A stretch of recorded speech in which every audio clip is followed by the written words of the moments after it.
على أشرف الأنبياء وسيد المرسلين سيدنا محمد وعلى آله وأصحابه أجمعين. اللهم صل على سيدنا محمد وعلى آل سيدنا محمد كما صليت على إبراهيم وعلى آل إبراهيم في العالمين إنك حميد مجيد. أعوذ بالله من الشيطان الرجيم. بسم الله الرحمن الرحيم. ألم تر أن الله يولج الليل في النهار ويولج النهار في الليل وسخر الشمس والقمر كل يجري إلى أجل مسمى وأن الله بما تعملون خبير. ذلك بأن الله هو الحق وأن ما يدعون من دونه الباطل وأن الله هو العلي الكبير.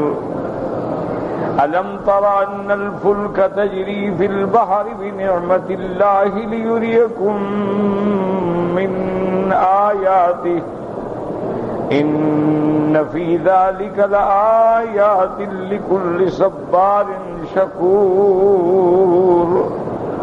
وإذا غشيهم موج كالظلل دعوا الله وإذا غشيهم موج كالظلل دعوا الله مخلصين له الدين فلما نجاهم إلى البر فمنهم مقتصد وما يجحد بآياتنا إلا كل ختار کفور. اللہ تبارک و تعالی نے کلام مقدس کی ان آیات مبارکہ میں جو سورۃ لقمان کی آیات ہیں اپنی عظمت، اپنی الوہیت، اپنی قدرت کاملہ پر دلائل کا ذکر فرمایا ہے. جیسے سابقہ آیات میں آپ نے پڑھا ہے الحمدللہ کہ اللہ نے بیان فرمایا تھا کہ اس کے کلمات عظمت جو ہیں، اس کی صفات عالیہ جو ہیں، اسماء حسنہ جو ہیں، اوامر، فرائض، شرائع جو ہیں، اگر پوری دنیا کے درخت قلم بنا دیے جائیں اور دریاؤں کو سیاہی بنا دیا جائے تو دریا سوکھ جائیں گے، قلم ٹوٹ جائیں گے، لیکن اللہ کی عظمت کا بیان ختم نہیں ہوگا. اور اس کے بعد میرے مالک نے ارشاد فرمایا تھا کہ تم لوگوں کا دوبارہ زندہ کرنا ایسے ہے جیسے ایک انسان، کیونکہ اللہ نے تو ایک کو زندہ کرنا ہو یا 1 کروڑ کو حکم دینا ہے کہ ہو جا، بس ہو گیا. اور اللہ تبارک و تعالی ہی تمہارے اقوال کو، تمہاری دعاؤں کو، تمہاری باتوں کو سننے والے ہیں، تمہارے اعمال و افعال کو جاننے والے، دیکھنے والے. آج ان آیات مبارکہ میں اللہ تبارک و تعالی نے مزید دلائل ذکر فرمائے ہیں، اور دلائل جو ہیں یاد رکھو کئی قسم کے ہوتے ہیں. بعض دلائل جو ہیں ان کو کہا جاتا ہے کہ جن کا تعلق عقل سے ہو، دلائل عقلیہ کہلاتے ہیں، اور بعض دلائل وہ ہوتے ہیں جن کا تعلق سابقہ کتابوں سے ہے، ان کو دلائل نقلی یعنی دلائل نقلیہ کہا جاتا ہے. اسی طرح بعض دلائل وہ ہوتے ہیں جن کا تعلق جو ہے انسان کے اپنے وجود سے ہے، ان کو دلائل نفس یا دلائل انفسیہ کہا جاتا ہے.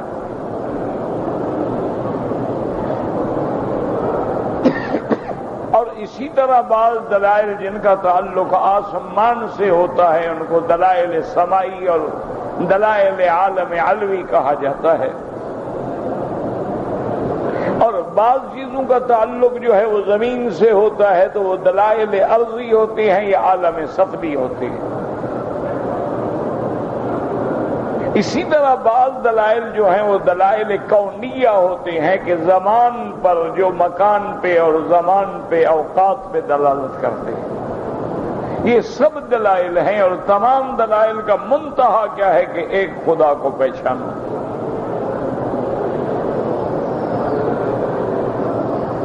جس چیز پہ بھی نظر ڈالو گے ہر چیز چیخ چیخ کے اپنے خالق کے وجود پہ دلالت کر رہی، وفی کل شیء لہ آیۃ، ہر چیز میں اس کے لیے نشانی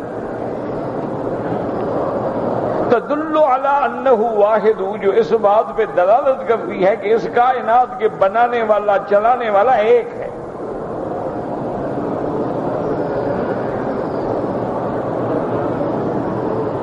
اگر نعوذ باللہ ہم دو خداؤں کے قائل ہو جائیں تو نظام عالم جو ہے وہ تو درہم برہم ہو جائے۔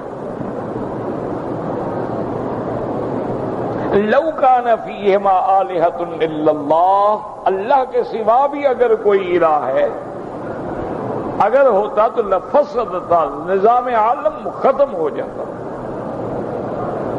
کیونکہ اگر نعوذ باللہ دو خدا ہیں، جیسے بعض فرق ضالہ کا عقیدہ ہے کہ خدا دو ہیں، ایک یزدہ ہے اور ایک اہرمن ہے۔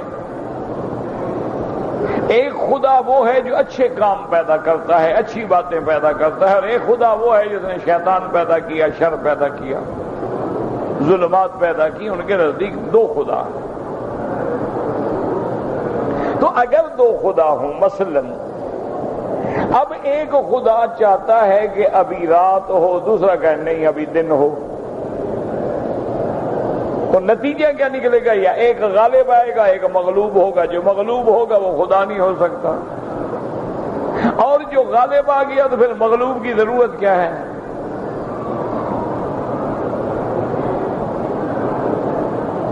تو اسی طرح سے یاد رکھیں کہ اللہ کا ایک نظام ہے۔ اب اللہ نے ہماری توجہ اس طرف دلائی ہے کہ اس پہ غور کرو کہ الم تر ان اللہ یولج اللیل فی النہار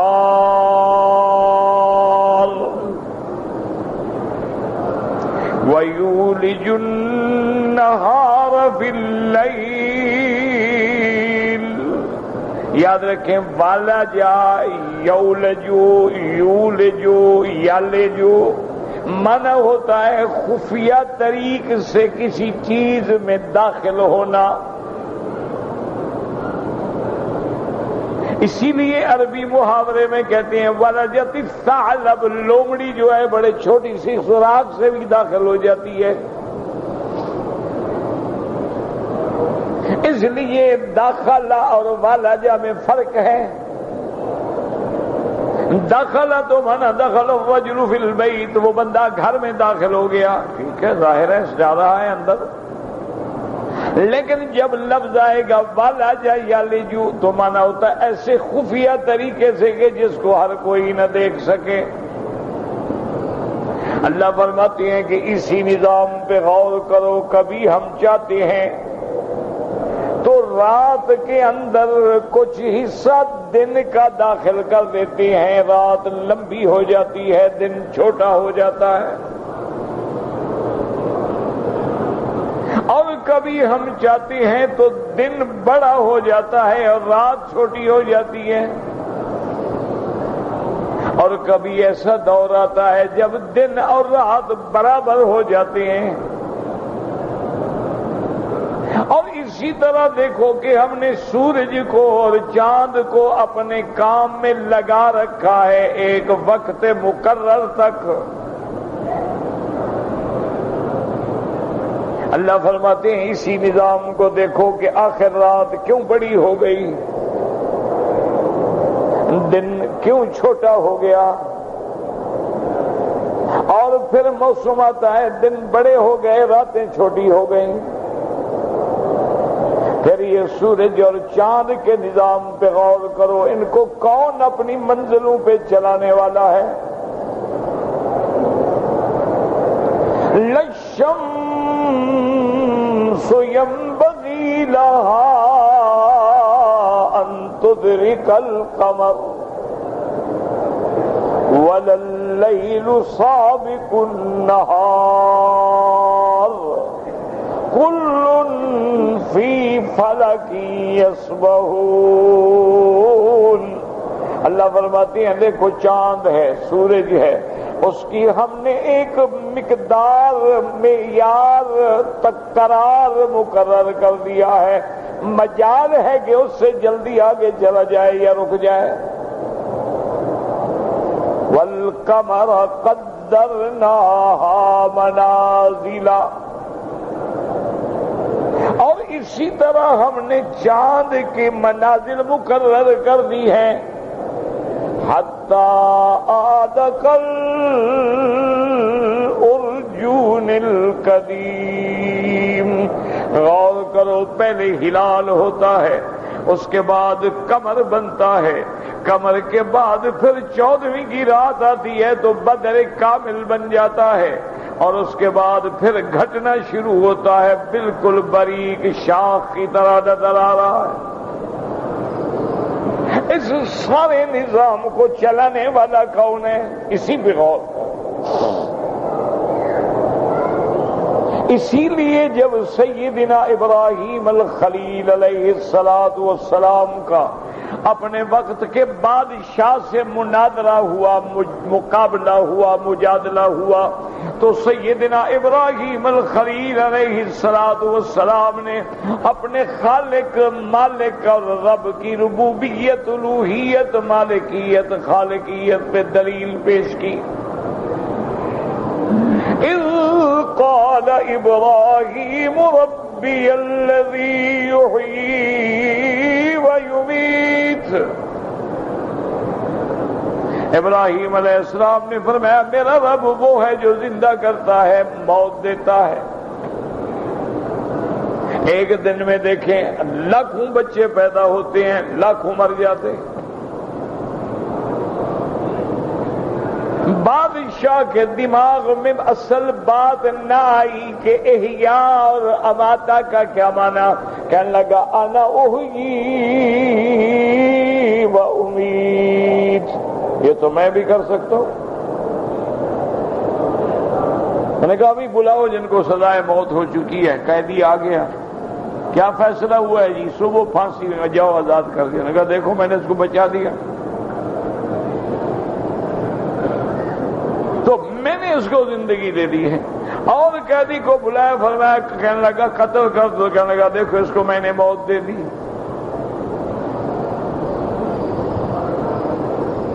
تو حضرت ابراہیم علیہ السلام سمجھ گئے کہ یہ تو عجیب بادشاہ ہے، اور اگر اس کے معیار عقل کا یہ عالم ہے تو یہ تو لوگوں کو اس نے تو دھوکے میں ڈال دیا، وہ بھی کہیں گے ہاں یار ہو تو سکتا ہے، دیکھو اس نے ایک آدمی کو چھوڑ دیا نا، بچا دیا۔ ایک آدمی کو بلا کے قتل کر دیا، دیکھو اس نے مار بھی دیا۔ حالانکہ موت حیات کا تو معنی ہی الگ ہے۔ یہ کام کوئی ایک بادشاہ کیا، یہ تو ایک ڈاکو بھی جا کے جناب لیتے ہیں نعوذ باللہ کلاشان کوف ہاتھ میں اور ہزاروں بندے مار دیتے ہیں، تو کیا نعوذ باللہ وہ بھی مارنے والے بن گئے؟ یہ تو قاتل ہیں، یہ تو ظالم ہیں، یہ تو جابر ہیں۔ احیاء کی حیات کا پیدا کرنا، کسی چیز میں زندگی پیدا کرنا، زندگی ڈالنا یا اس کے روح کو قبض کر لینا، یہ تو اللہ کے ہاتھ میں ہے۔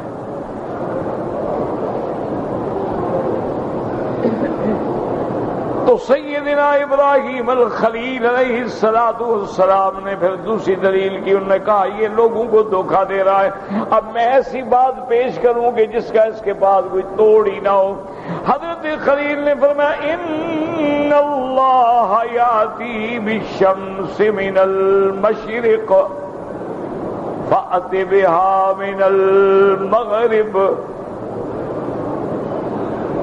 ابراہیم علیہ السلام نے فرمایا کہ بادشاہ دیکھو میرا خدا جو ہے نا روزانہ سورج کو مشرق سے نکالتا ہے، مغرب کی طرف غروب ہوتا ہے، آپ ایسا کریں کہ سورج کو مغرب سے نکال دیں۔ فَبُهِتَ الَّذِي کافر اب ہکا بکا کہ اب کون جائے سورج کو ہاتھ لگانے کے لیے؟ اس لیے اللہ سے وَاللَّهُ لَا يَهْدِي الْقَوْمَ الظَّالِمِينَ،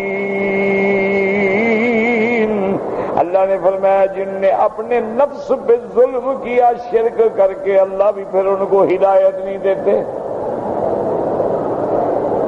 پھر اسی لیے آگے اللہ نے وہ واقعہ ذکر کیا، او کالذی مر علی قریۃ وہی خاویۃ علی عروشها قال انا یحیی اللہ بعد موتها۔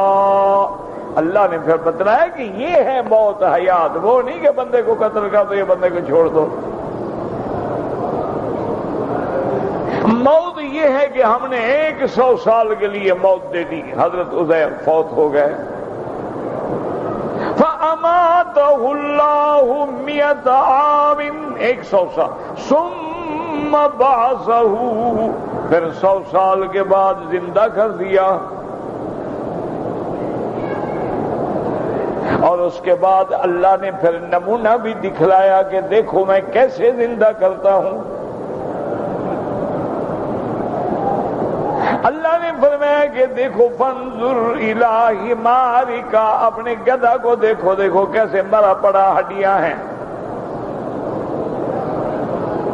پھر فرمایا اچھا اب اس کی ہڈیوں پہ ذرا نظر جما کے بیٹھو، فانظر الی العظام کیف نکسوها، اب دیکھو اس کی ہڈیوں پہ ہم کیسے گوشت چڑھاتے ہیں، کیسے اس میں روح پھونکتے ہیں، یہ ہے موت و حیات۔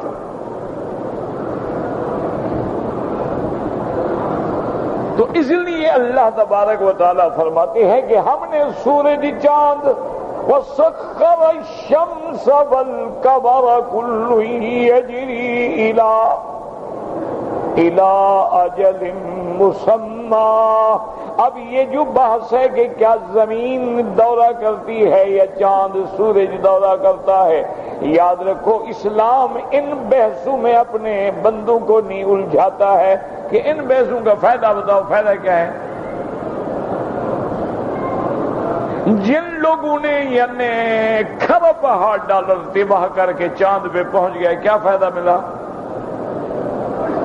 اگر یہ غریبوں کو دے دیتے پوری دنیا میں ایک غریب ہی نہ ہوتا، ایک بھوکا نہ ہوتا۔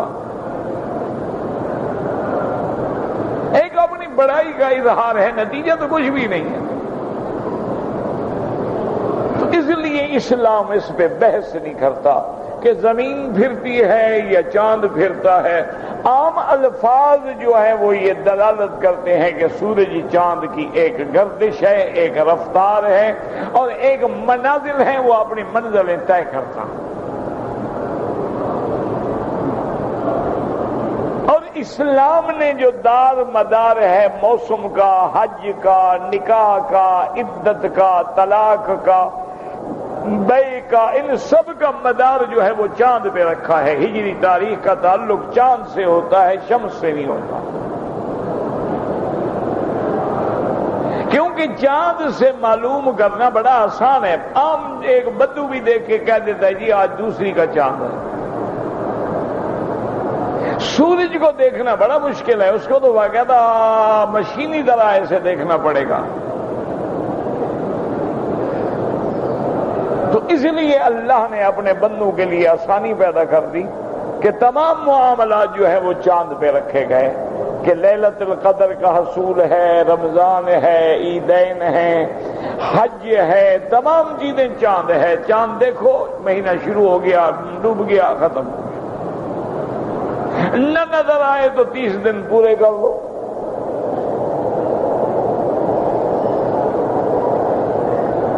اسی لیے حدیث مبارک میں آتا ہے کہ ایک دفعہ میرے آقا نے اپنے ایک صحابی سے پوچھا، حضرت ابی ذر رضی اللہ تعالی عنہ سے، کہ ابی ذر تمہیں پتہ ہے کہ یہ سورج کہاں جاتا ہے؟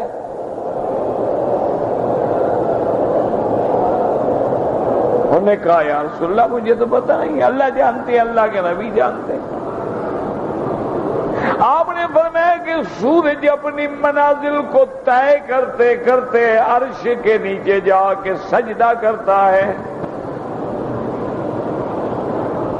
پھر اللہ سے اذن طلب کرتا ہے کہ مولا کیا حکم ہے؟ اللہ فرماتے ہیں اسی طرح مشرق سے طلوع ہو کے غروب مغرب کی طرف ہونا ہے، وہ چلا جاتا ہے۔ اور جب قیامت کی گھڑی آ جائے گی، وقت آ جائے گا قریب قیامت، اللہ حکم دیں گے کہ آج تم جہاں ڈوبے ہو ادھر سے ظاہر ہو جاؤ مغرب سے۔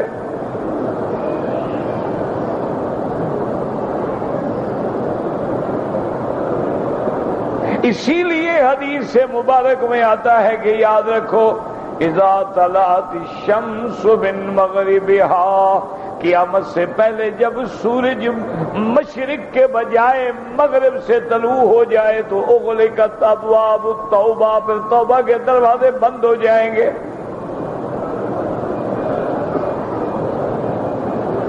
اسی لیے حکم ہے کہ توبہ جلدی کر لو، کوئی پتہ نہیں اٹھیں اور سورج مغرب سے نکلا ہوا اور دروازے ہی بند، پھر نہ ایمان قبول نہ توبہ قبول، بعد میں ٹکریں مارنے کا فائدہ کوئی نہیں۔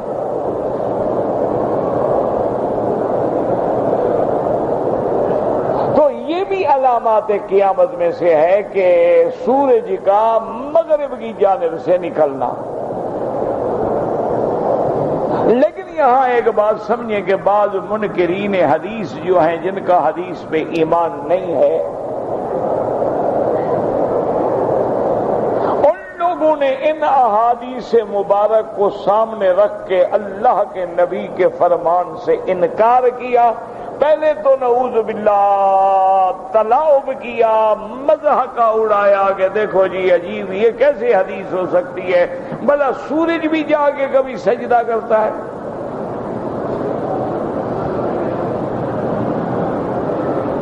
انہوں نے کہا جی حدیث میں آتا ہے کہ سورج عرش کے نیچے سجدہ کرتا ہے۔ انہوں نے کہا جناب یہ عجیب بات ہے، بھلا سورج جا کے سجدہ کرتا ہے؟ اسی طرح حدیث مبارک میں لفظ ہے کہ میرے آقا نے محبوب دو عالم رحمت دو عالم سیدنا محمد مصطفیٰ صلی اللہ علیہ وسلم نے فرمایا ہے کہ جب سورج نکل رہا ہو تو نماز نہ پڑھا کرو، جب سورج ڈوب رہا ہو تو نماز نہ پڑھا کرو، جب سورج عین استوا میں تمہارے اوپر کھڑا ہو تو نماز نہ پڑھا کرو۔ صحابہ نے پوچھا کیوں یا رسول اللہ؟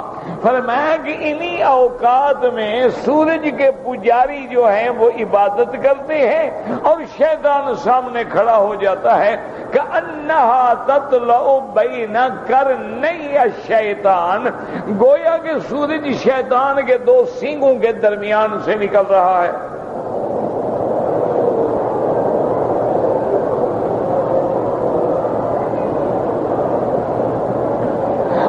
منکرین حدیث جو ہے نا، یاد رکھو انہوں نے طوفان اٹھا لیا۔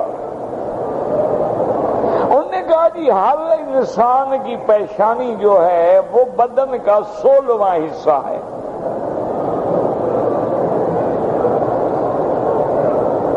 اور اگر سورج شیطان کے دو سینگوں کے درمیان سے نکلتا ہے، اور سورج تو اتنا بڑا کرہ ہے کہ زمین سے 10 گنا بڑا ہے،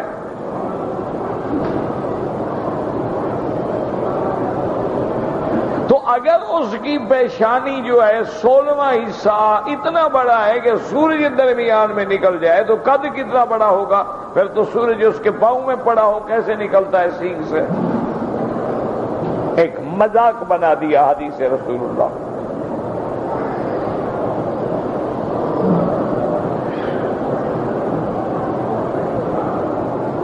اور اس اس کے بعد خلاصہ یہ نکالا کہ نہیں ہم تو حضور کو مانتے ہیں، ہمارا ایمان ہے نبی پاک پہ، لیکن یہ باتیں اللہ کے نبی نے کہی نہیں ہے، تو لوگوں نے ایسے بنا دی ہیں حدیث ہے حدیث ہے حدیث ہے۔ کیسے یاد ہے ان کو کہ حدیث ہے؟ 250 سال تک تو کوئی حدیث لکھی نہیں گئی، 250 سال تک لوگوں کو باتیں یاد رہی، 120 سال میں تو کوئی صحابی باقی نہیں رہا، سب فوت ہو گئے۔ تو ایک منکرین حدیث کا گروہ جو ہے وہ میدان میں آیا، جن میں وہ پرویز تھا اور برق جیلانی تھا اور اسی طرح اور بھی کئی لوگ تھے، اللہ معاف کرے۔ کچھ نے توبہ کر لی، کسی کو توبہ نصیب نہیں ہوئی۔ اسلم جیراج پوری تھا، برق نے تو شاید توبہ کر لی۔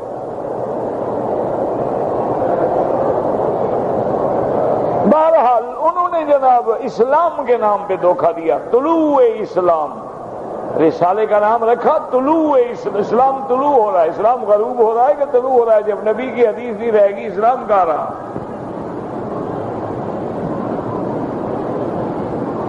انہوں نے ایک قرآن نے کہا جی اللہ نے قرآن اتارا ہے، نبی کی حدیث تھوڑی اتاری ہے۔ مولوی تو 2 قرآن ہمیں کہتے ہیں مانو، کہ اللہ کا قرآن بھی مانو، نبی کی بات بھی مانو۔ ایک اسلام، انہوں نے کہا جی وہ اسلام ہے جو اللہ نے دیا ہے، یعنی کہ اللہ کا الگ اسلام ہے، نبی کا الگ اسلام ہے۔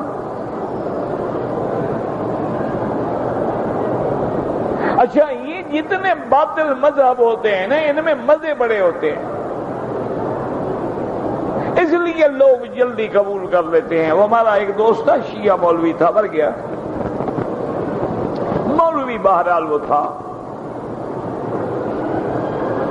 اللہ کا بندہ، دارالعلوم دیوبند کا فارغ تھا، بعد میں شیعہ ہو گیا۔ اتفاق سے میری اس سے ایک دن ملاقات ہوئی، ایسے ٹرین میں مسافر، ہم بھی مسافر وہ بھی مسافر، بدقسمتی سے ایک ڈبے میں آ گئے۔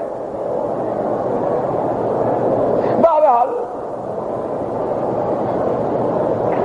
تو میں نے اس سے کہا کہ دیکھو مولوی صاحب، یار یہ تم نے کیا ڈھونگ رچا رکھا ہے؟ تم اچھے خاصے مولوی ہو، عالم ہو، فارغ و تحصیل ہو، پھر دارالعلوم دیوبند جیسے ادارے سے پڑھے ہو۔ انہوں نے کہا مکی صاحب میں تمہارے والد کا بڑا احترام کرتا ہوں، وہ صحیح معنی میں عالم ہے اور اللہ کا ولی ہے، اور صحیح معنی میں اس نے زندگی میں قرآن و حدیث کی خدمت کی ہے، میرے دل میں ان کا بے حد احترام ہے، اس لیے تمہیں پتہ ہے کبھی تمہارے علاقے میں آتا ہوں تو ان کی زیارت کے لیے میں جاتا ہوں۔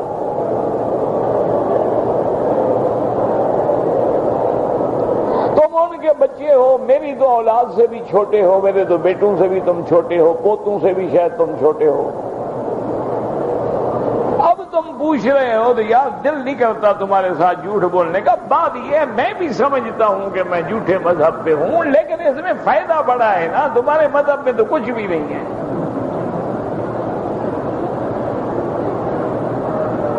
میں نے کہا کیا مطلب؟ کہنے لگا یار تمہارے جو یہ سنی ہے نا، داڑھی بھی چھوٹی ہو تو امام بھی نہیں بناتے، کہتے ہیں داڑھی مٹاتا ہے امام نہیں بن سکتا۔ ہمارے ہاں یہ جھگڑے ہی نہیں ہے، داڑھی نہ بھی ہو تو کیا ہے، جب نماز ہی نہیں ہونی تو جھگڑا کیا رہا؟ ہمارا امام تو غائب ہے نا، لہذا جماعت کی ضرورت ہی نہیں ہے، 5 کٹھی پڑھ لو، 3 پڑھ لو، 2 پڑھ لو، اکیلے پڑھ لو، اکٹھے پڑھ لو۔ ایک تو یہ مزہ ہے۔ دوسرا تمہارے ہاں بڑی مصیبت ہے کہ جی 4 شادیوں سے زیادہ بندہ نہیں کر سکتا، اور اس میں بھی عدل و انصاف کرے۔ اس نے کہا یہاں جناب چھٹی ہے، دیکھو میری 9 بیویاں ہیں۔ اس نے کہا دیکھو تمہارے سنی دیں گے 9 بیویاں؟ اس نے کہا آج تک تمہیں دی ہے،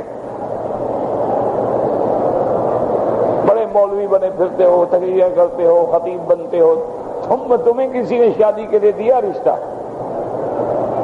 میرے پاس 9 بیویاں ہیں، کوئی اعتراض بھی نہیں کرتا، مدعا الگ ہے۔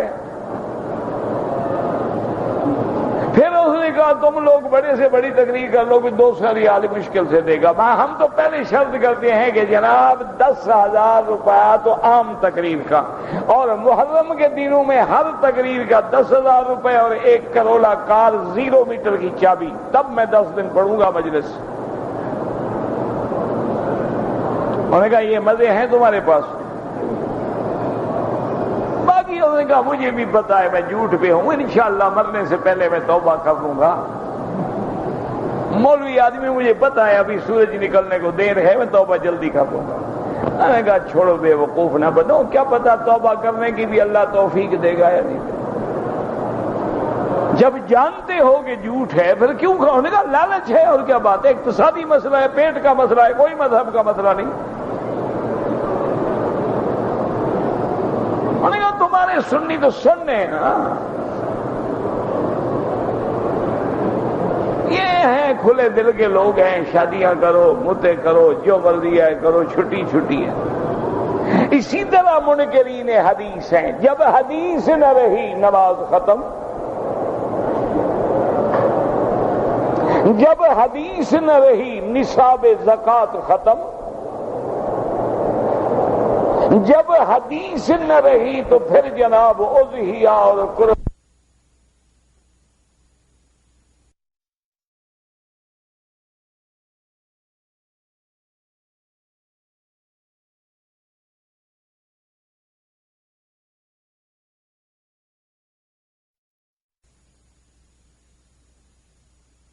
اور اونٹ کی زکوٰۃ اور عشر اور خراج اور زمین خراجی ہے کہ غیر، سارا قصہ ہی ختم ہو گیا، مزے ہی مزے۔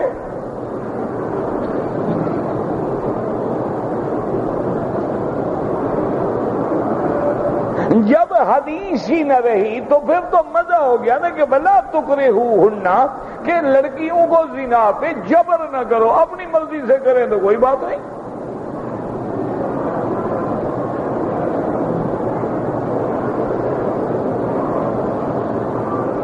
جب حدیث رسول کا انکار ہو گیا تو پھر کیا ضرورت ہے عمرہ کرنے کی، دھکے کھانے کی؟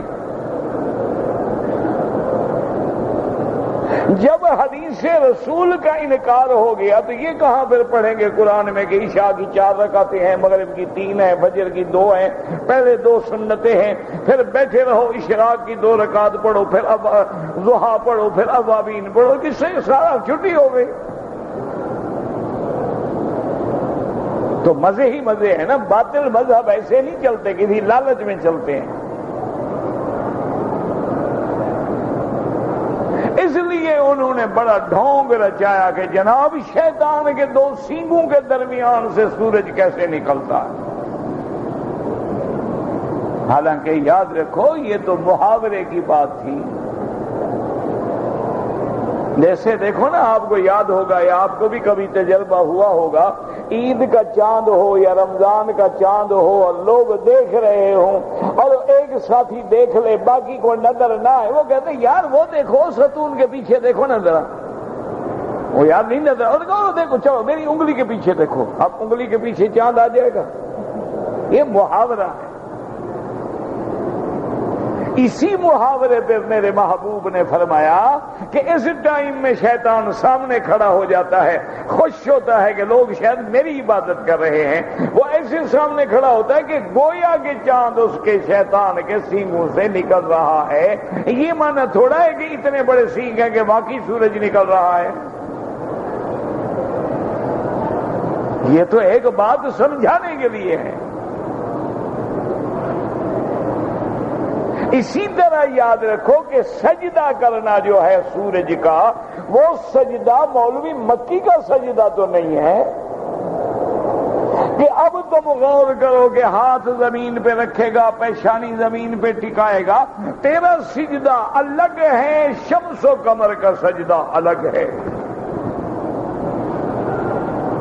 تیری تسبیح الگ ہے، پہاڑوں کی تسبیح الگ ہے۔ اللہ فرماتا ہے دنیا کی ہر چیز میری تسبیح کر رہی ہے۔ وَإِن مِّن شَيْءٍ إِلَّا يُسَبِّحُ بِحَمْدِهِ،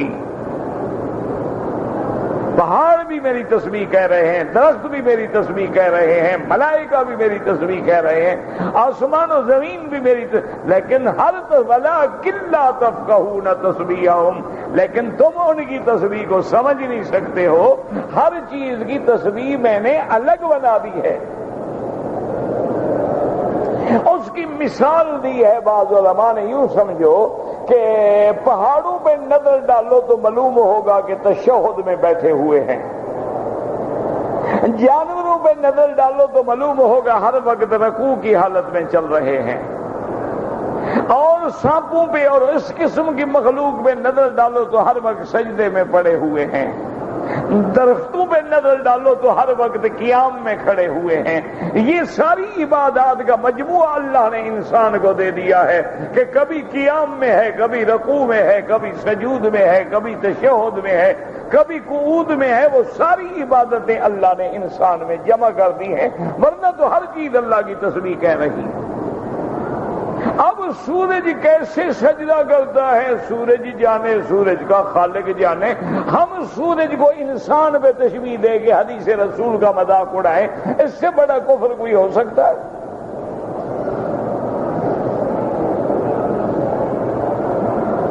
یہ میرے اللہ کا نظام ہے، وہ چاہیں تو سورج کو چلنے دیں، وہ چاہیں تو سورج کو روک دیں، اور سورج اس وقت تک چلے گا جو وقت مقرر ہے، اس کے بعد ختم۔ اسی لیے حدیث مبارک میں آتا ہے ان الشمس والقمر آیاتان من آیات اللہ۔ اللہ کے نبی نے فرمایا کہ سورج چاند بھی اللہ کی قدرت کی نشانیاں ہیں، اور جب قیامت آئے گی اللہ تبارک و تعالی سورج چاند کو یکبران و یسودان، ان کو سیاہ کر دیا جائے گا، ان کا نور کھینچ لیا جائے گا، اور اللہ ان کو حکم دے کے جہنم میں ڈال دیں گے۔ اب وہ جہنم کتنی بڑی ہوگی تو بلا وجہ جو تم عقل لڑاتے پھرو، جو چیزیں تیری ماورائے عقل ہوں، تم تو آج تک سمندر کی پیمائش نہیں کر سکے، تم تو آج تک ستاروں کا عدد نہیں معلوم کر سکے، تم تو آج تک بعد ایسے ایسے کواکب و نجوم ہیں جن کی روشنی بھی ابھی زمین پہ نہیں آئی۔ تو جب تمہارا علم اتنا محدود ہے تو پھر اللہ کے قرآن یا نبی کے فرمان پہ اعتراض کرنے کا کیا معنی ہے؟ آمنا باللہ، ہمارا ایمان ہے جو قرآن میں ہے وہ حق ہے، اور جو میرے مدنی پاک نے فرمایا ہے وہ حق ہے، اور اس کے بعد جو ہے سب جھوٹ ہے اور باطل ہے اور پادر ہوا ہے جس کی کوئی حقیقت نہیں۔ اس لیے اللہ فرماتے ہیں الم تر ان اللہ یولج اللیل فی النہار ویولج النہار فی اللیل وسخر الشمس والقمر كل يجري إلى أجل مسمى وأن الله بما تعملون خبير۔ اور جو تم عمل کرتے ہو اللہ جانتے ہیں۔ ذالک بأن اللہ هو الحق، وہی ذات ہے جو حق ہے، وأن ما يدعون من دونه الباطل، اور اللہ کے سوا جن کو تم پکارتے ہو، جن کو تم حاجت روا مشکل کشا سمجھتے ہو، سب جھوٹ ہے، پادر ہوا ہے، کوئی حقیقت نہیں، کچھ بھی نہیں۔ وَأَنَّ اللَّهَ هُوَ الْعَلِيُّ الْكَبِيرُ، اللہ کی ذات اعلیٰ ہے جس سے اعلیٰ کوئی نہیں، اللہ کی ذات بڑی ہے جس سے بڑا کوئی نہیں۔ ہر مخلوق جو ہے وہ اس کے آگے حقیر ہے، ہر مخلوق جو ہے وہ اس کے آگے فقیر ہے۔ یا ایھا الناس انتم الفقراء الی اللہ، سب کے سب تم محتاج ہو، اللہ کی ذات جو ہے وہ غنی ہے، اور اللہ کی ذات جو ہے لائق حمد و ثنا ہے۔ ساری کائنات کا ذرہ ذرہ جس کے حمد و ثنا میں ہے، ہر مرغ و باغ تیری تسبیح پڑھ رہے ہیں، ہر غنچہ کے دہن سے سنتا ہوں نام تیرا، ہر چیز کلی چٹکتی ہے، پھول کھلتے ہیں، پانی کی لہریں جوش کرتی ہیں، سب اللہ کے ذکر میں مشغول ہیں۔ اسی لیے اللہ نے حکم دیا تھا، اللہ نے فرمایا تھا حضرت داؤد علیہ السلام کے لیے کہ ہم نے پہاڑوں کو بھی مسخر کر دیا، ہم نے پرندوں کو بھی مسخر کر دیا، یسبحن معہ، کہ میرے نبی کے ساتھ ذکر میں شامل ہو جاؤ۔ تو حضرت داؤد جب تسبیح کہتے تھے تو پہاڑ بھی جواب دیتے تھے اور پرندے بھی رک جاتے تھے، اور اللہ نے فرمایا ہم نے وَأَلَنَّا لَهُ الْحَدِيدَ، اور ہم نے لوہے جیسی سخت چیز کو اپنے پیغمبر کے ہاتھ میں نرم کر دیا تھا کہ آگ میں ڈالنے کی ضرورت نہیں، گرم کرنے کی ضرورت نہیں، آپ جیسے چاہیں لوہے کو موڑ لیں، جدھر چاہیں لوہے کو موڑ لیں۔ وَأَلَنَّا لَهُ الْحَدِيدَ أَنِّعْمَ الصَّابِغَاتِ وَقَدِّرْ فِي الصَّرْدِ وَعَمَلُوا صَالِحًا۔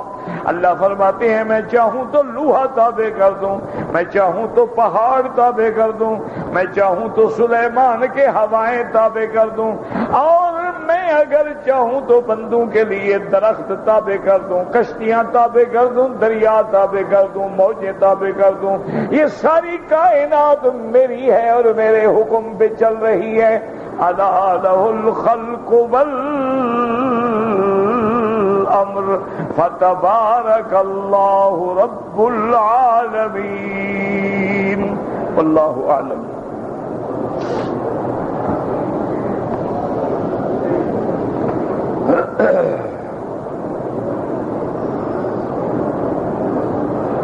کہتے جی کہ ہمارے ملک میں شریعت کی حکومت نہیں ہے، اور جیسا کہ ہر بندے کو معلوم ہے کہ جو اقتدار پہ ہیں وہ لوٹ رہے ہیں، کیا ہم حکومت کا ٹیکس دیں یا نہ دیں؟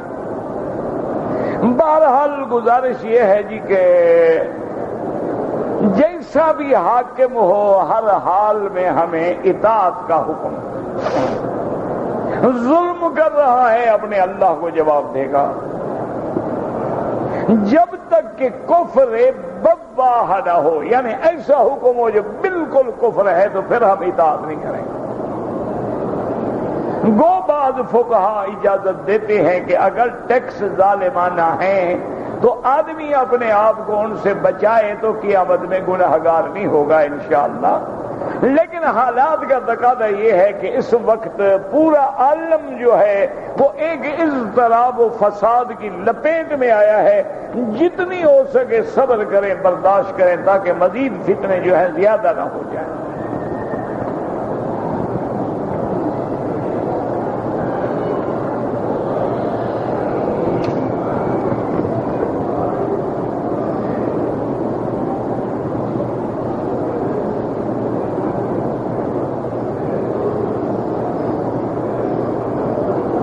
اگر آپ زمین کی خرید و فروخت کا کام کرتے ہیں،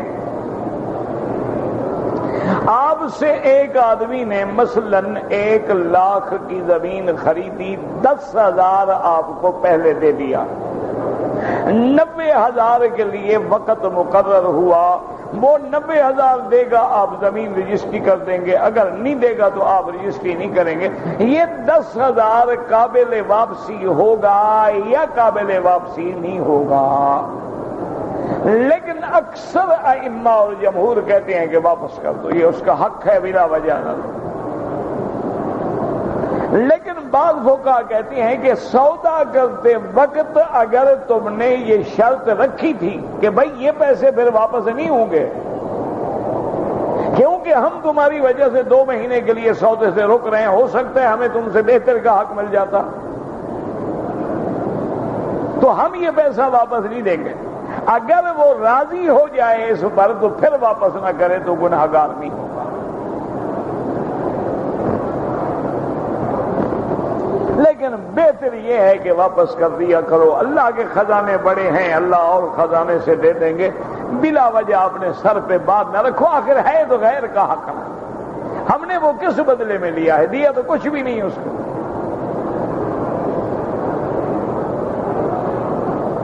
ارض یتحرک املا الم نجعل الارض مہادا المہاد یتحرک املا۔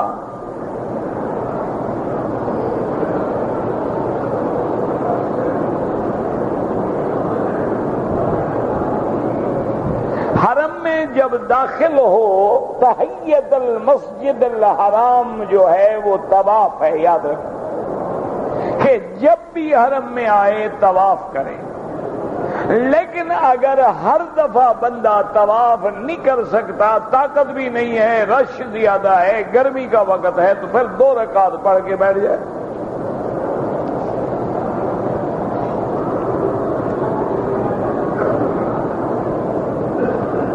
کہتے جی کہ حرم شریف میں عورتیں پردہ نہیں کرتی، دعا کرو اللہ حیا دے۔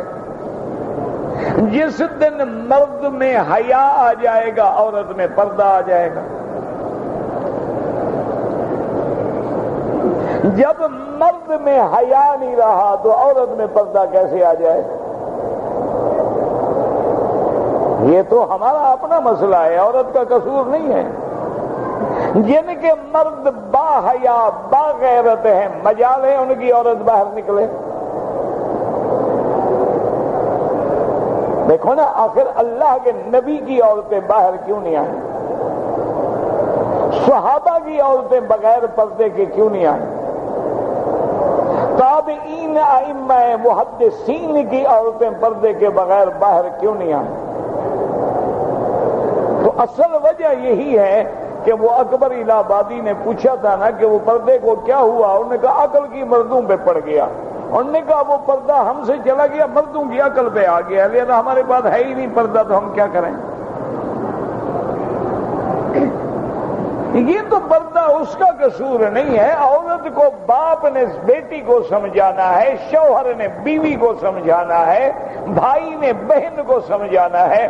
جب باپ میں، شوہر میں، بھائی میں، بیٹے میں غیرت آ جائے گی، مجال ہے کہ عورت بغیر پردے کے میک اپ کر کے باہر پھرے، لوگوں کو اپنے چہرے دکھائے۔ جب شوہر بھی ماشاءاللہ رات کو ڈش پہ بیٹھا ہو، بیٹا بھی، بھائی بھی، تو عورت باہر کیوں نہ پھرے؟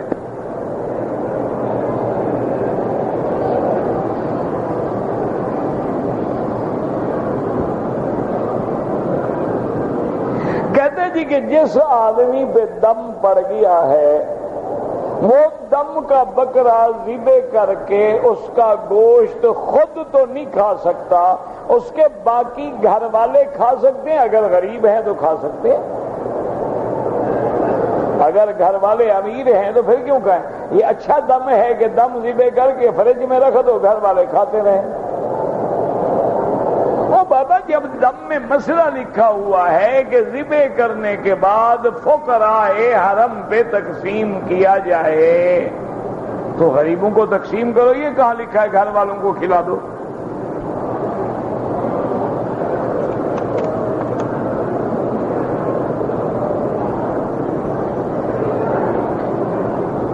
میں 3 دن کے طواف ماں کے لیے کرتا ہوں، 1 دن باپ کے لیے، ٹھیک ہے، اچھی بات ہے۔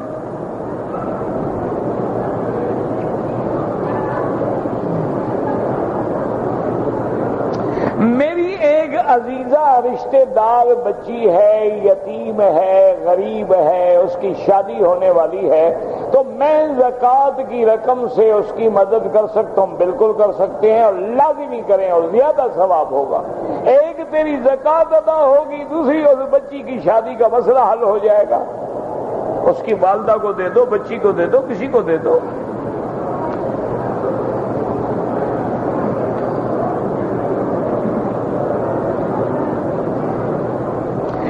جی کہ جو لوگ باہر سے آئے ہیں، ایک عمرہ میقات سے آتے ہوئے کر چکے ہیں، اب مکے میں رہتے ہوئے دوسرا عمرہ کرنا چاہیں، مسئلہ سمجھیں، افضل یہ ہے کہ مکے میں رہتے ہوئے طواف کرو۔ لیکن اگر کوئی عمرہ کرنا چاہتا ہے تو امام ابو حنیفہ رحمۃ اللہ علیہ اور امام شافعی رحمۃ اللہ علیہ کے نزدیک بالکل جائز ہے کہ وہ تنعیم جائے یا جعرانہ جائے یا عرفات جائے، احرام باندھ کے آئے، عمرہ کرے۔ وہ کہتے ہیں نفلی عبادت ہے، جتنا مرضی آئے کر سکتے۔ لیکن حنابلہ رحمہم اللہ کہتے ہیں کہ نہ کرے، اگر کوئی عذر ہے نہیں کر سکا تھا، اب عمرہ کرنا ہے وہ تو کرے، بلا ضرورت نہ کرے۔ اگر حالت احرام میں غلطی سے ہاتھ کو صابن لگ گیا جس میں معمولی خوشبو تھی، لیکن دھو ڈالا آپ نے ہاتھ فوراً، بس ٹھیک ہے، انشاءاللہ کچھ بھی نہیں ہے، احتیاطاً 1-2 ریال خیرات کر دو، صدقہ کر دو۔ سگریٹ پینا اور تمباکو کھانا جو ہے منع ہے یا حرام ہے؟ یہ تو ڈبل ٹرپل حرام ہے۔ کیوں؟ اس کی وجہ یہ ہے، ایک تو ویسے تمباکو مکروہ ہے، دوسرا اس پہ جو پیسہ خرچ کر رہے ہیں وہ بلا وجہ کا اسراف ہے، اور اسراف کرنے والوں کو اللہ نے قرآن میں فرمایا ہے کہ جو اپنے پیسے کو ضائع کر، ان المبذرین کانوا اخوان الشیاطین۔ اور پھر دوسری وجہ دیکھیں کہ حضور نے فرمایا اگر کچا بصل کھایا ہو تو مسجد میں جماعت کے لیے نہ ہو، تیرے منہ کی بدبو سے نمازیوں کو تکلیف نہ ہو، اور تیرے منہ کی بدبو سے ملائکہ بھاگ جائیں تو وہ کتنا ثواب ہوگا؟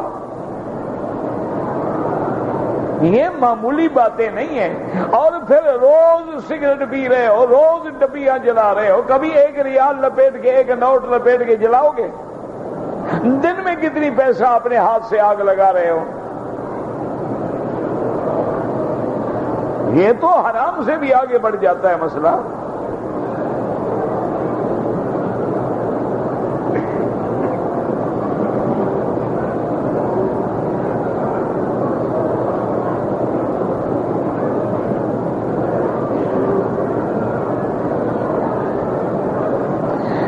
جی کہ میں نے کراچی سے احرام باندھا لیکن 2 رکعات نفل نہیں پڑھ سکا، کوئی حرج نہیں، خود تو لکھ رہے ہو کہ نفل ہے، تو نفل کا معنی تو یہی ہوتا ہے کہ پڑھو تو ثواب ہے، نہ پڑھو تو کوئی بات نہیں۔ میں نے پھر جہاز میں چلنے کے بعد 1 گھنٹے کے بعد نیت کی، بالکل ٹھیک کر لیا، مکے میں آیا، عصر کی نماز پڑھی، طواف کیا، پھر 2 رکعت بھی پڑھ لیے، کوئی حرج نہیں، صفا مروہ دوڑا، احرام مکمل کیا، عمرہ مکمل کیا، بالکل ٹھیک ہو گیا، کوئی مسئلہ نہیں۔ اگر کوئی زندہ آدمی معذور ہے، چل نہیں سکتا، کوئی اور بیماری ہے، اس نے کہا میرے لیے عمرہ کرو، تو فقہا کہتے ہیں جائز ہے، ورنہ آپ عمرہ اپنے لیے کریں اور اس کے لیے دعا کریں، اللہ اس کو ثواب دیں گے۔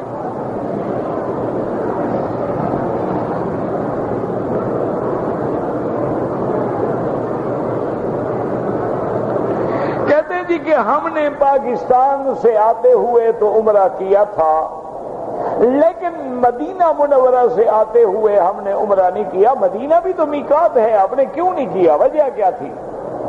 اگر کوئی عذر ہے الگ بات ہے، ورنہ دم پڑ گئی۔ عمرہ آپ نے تنعیم سے کر لیا ہے، لیکن 1 بکری دم بھی ادا کریں گے۔ آپ نے میقات سے تجاوز کیا اور بغیر احرام کے تجاوز کیا، اور پھر آپ کا اور کوئی کام ہے ہی نہیں، آپ تو آئے عمرے کے لیے ہیں۔ اگر کوئی آدمی نوکری ہے، ملازمت ہے، ڈیوٹی ہے، کوئی اور وجہ ہے، وہ تو دم سے بچ جاتا ہے، لیکن آپ لوگوں کے لیے تو اور کوئی کام ہے ہی نہیں۔ تو یاد رکھو، جیسے پاکستان سے احرام باندھنا ضروری ہے، اسی طرح مدینہ منورہ سے بھی احرام باندھنا ضروری ہے۔ مدینہ منورہ بھی میقات ہے اور راستے میں جوفہ بھی میقات ہے، جیسے پاکستان کے لیے یلملم بھی میقات ہے، اور اسی طرح طائف کے راستے میں بھی میقات ہے۔ تو یہ 5 مواقیت ہیں جن سے بغیر احرام کے گزرنا جائز نہیں۔ ربنا تقبل منا انك انت السميع العليم وتب علينا انك انت التواب الرحيم اللهم متعنا باسماعنا وابصارنا واشرح صدورنا واحينا بقواتنا واجعله الوارث منا واجعل ثارنا على من ظلمنا وانصرنا على من عادانا اللهم اقض حاجاتنا يا قاضي الحاجات يا سميع الدعاء يا مستجيب الدعوات اللهم فرج هم المهمومين نفس كرب المكروبين وقض الدين عن المدينين واشفنا واشف مرضانا ومرضى المسلمين اللهم اجعل لنا وللمسلمين من كل هم فرجا ومن كل ضيق مخرجا ومن كل بلاء عافيا اللهم يسر امورنا وامور اولادنا وامور من اوصانا واستوصانا وامور جميع المسلمين برحمتك يا ارحم الراحمين يا ارحم الراحمين اللهم اصلح لنا في ديننا الذي هو عصمة امرنا واصلح لنا دنيانا التي فيها معاشنا واصلح لنا آخرتنا التي اليها معادنا واجعل الحیات لنا زیادۃ لنا فی کل خیر واجعل الموت راحۃ لنا عن کل شر اللهم ربنا آتنا في الدنيا حسنة وفي الآخرة حسنة وقنا عذاب النار سبحان ربك رب العزة عما يصفون وسلام على المرسلين والحمد لله رب العالمين اللهم صل على سيدنا محمد وعلى آل سيدنا محمد كما صليت على إبراهيم وعلى آل إبراهيم في العالمين